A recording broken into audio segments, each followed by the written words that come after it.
Recently led a codal to the border with a bipartisan group of senators, and to show and to see what was happening there. You have taken up this issue of immigration with North Carolina Republican Senator Thom Tillis.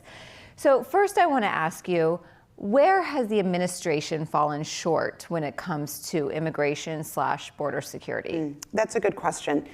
So in addition to working on this issue with Senator Tillis, as folks know, I work very closely with Senator Cornyn, also a border senator, and I chair the border subcommittee in the Senate and have for a couple years now. And so the work I've been doing on this is both exciting because there's an opportunity for us to get something done, but frustrating because this administration, just like the administrations before this one, so this was true under Biden, it was true under Trump, and it was certainly true under Obama. All of those administrations have failed to adequately secure our border. So I don't consider this to be partisan. I consider it to be the failure of administrations going back decades for not having the political will, or frankly, even the knowledge or interest in understanding border communities. So the Biden administration continues to say that the border is secure. That's factually inaccurate. It just is factually inaccurate. There is objective truth, and the objective truth is that the border is not secure. And in fact, right now, we're in this really terrible situation where the cartels are choosing who gets to come into this country, not us as a government.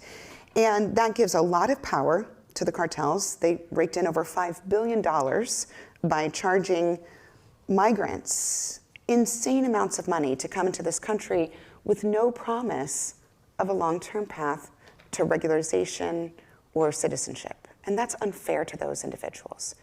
So the Biden administration has failed in securing the border, not just for those migrants, but also for the border communities that are suffering because of the huge rush of migrants who are coming in without the ability to adequately care for those individuals.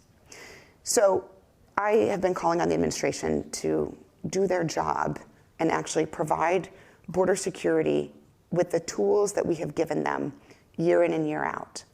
But I do believe that they can't do it alone. We actually have to make some legal changes to the asylum system. The cartels are exploiting it because there are loopholes within the language. We at Congress have to fix that.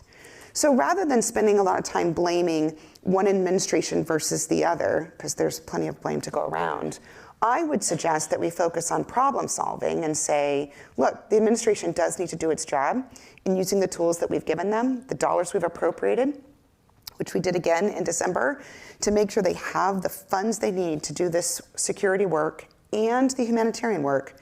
And then Congress has to step up to the plate and actually provide the legal changes to fix the system and create a path for those who deserve a right to be Americans in our country, those who meet the qualifications, and to settle the status of the millions who are already here, like the dreamers, who are living in legal limbo.